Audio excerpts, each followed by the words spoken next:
Have you ever clicked a link, waited for the page to load, and then within, half a second, you just immediately smash the back button? Yeah, we've all been there. It's a universal, honestly incredibly frustrating experience.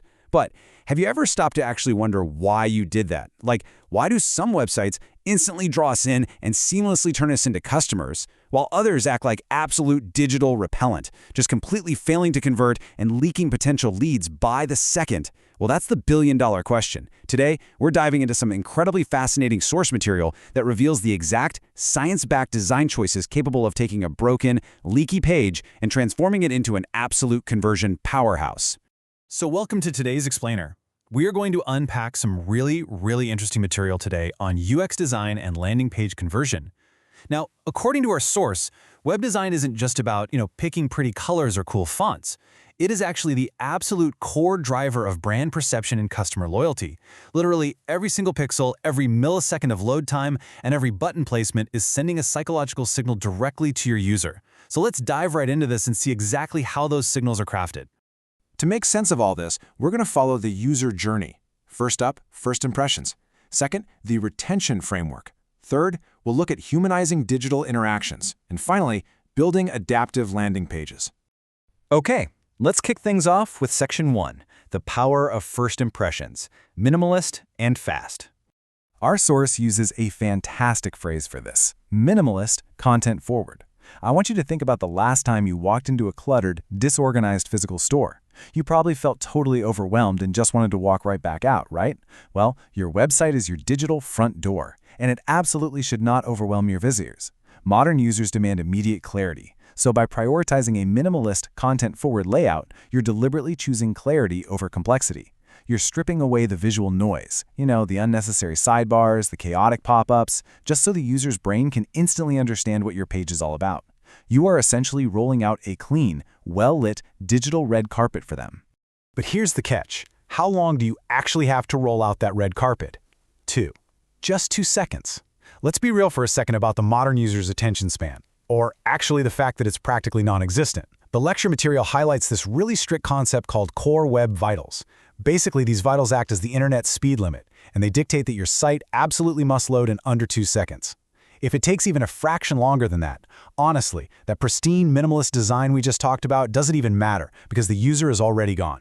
Speed isn't just some technical back-end issue. It's literally the very first user experience hurdle you have to clear. And let's not forget about the device most people are actually using.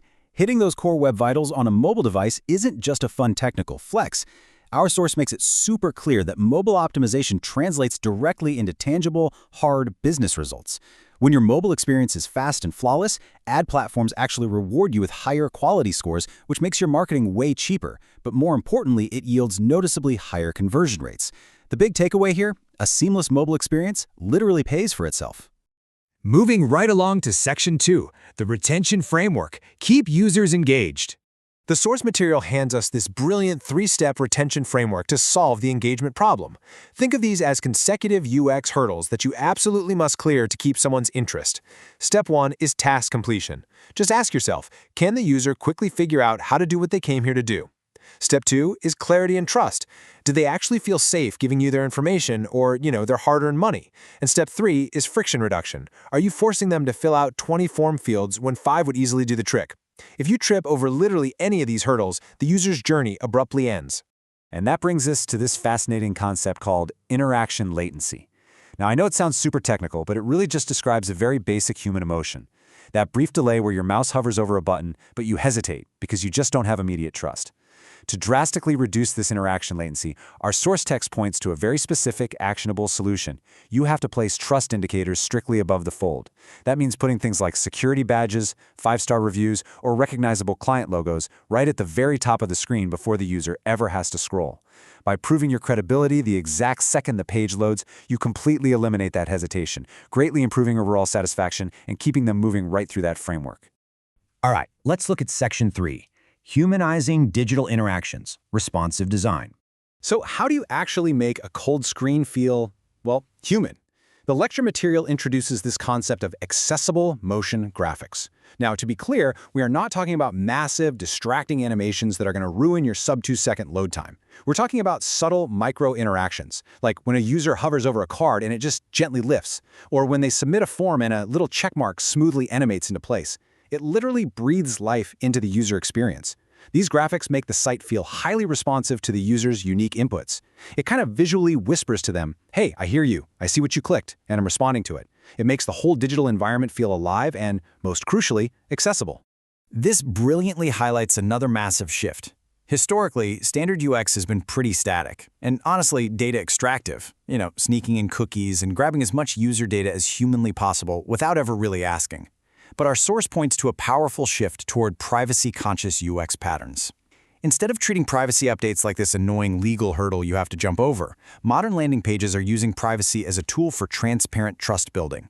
When you tell a user exactly why you need their email and explicitly give them control over their own data, you aren't creating skepticism. You're actually building profound, immediate trust. You're treating them with actual human respect, which naturally makes them want to engage deeper. And finally, Section 4. Building adaptive landing pages. Convert instantly. What makes an adaptive landing page such an absolute game-changer is that it operates as this incredible dual-threat environment. On one hand, you have the search alignment feature. When someone types a specific problem into Google, your page needs to adapt to answer those real search questions immediately. It absolutely has to educate. But, well, education alone doesn't really pay the bills, does it? So on the other hand, you have the conversion architecture. The page must simultaneously be perfectly architected to capture the lead in that exact moment. It's a delicate balance, right? If you only educate, they leave happy, but you get absolutely nothing. If you only sell, you scare them away. An adaptive landing page seamlessly executes both of these functions at the exact same time. As we wrap up this explainer, I really want to bring us full circle back to this central thesis from our lecture source material. Web design is the core driver of brand perception and customer loyalty. I really hope that after walking through those minimalist layouts, the strict speed limits, the retention frameworks, and the psychology behind interaction latency, well, I hope this quote carries a whole lot more weight for you now. Web design is so much more than just aesthetics. It is applied psychology. It's the silent ambassador of your brand, working tirelessly 24/7 to either build rock-solid loyalty or just drive people right into the arms of your competitors. So I want to leave you with this provocative thought today, and I really want you to actively think about your own website or the projects you're working on right now. Think about the technical and psychological principles we just unpacked together. If your ideal customer's journey started at this exact second, would your digital front door confidently invite them in, or would its complexity, its speed, and its friction completely lock them out? It's honestly incredibly empowering to realize that the answer to that question is entirely up to your design choices. Thank you so much for joining me for this explainer, and I highly encourage you to go audit your own digital front doors today.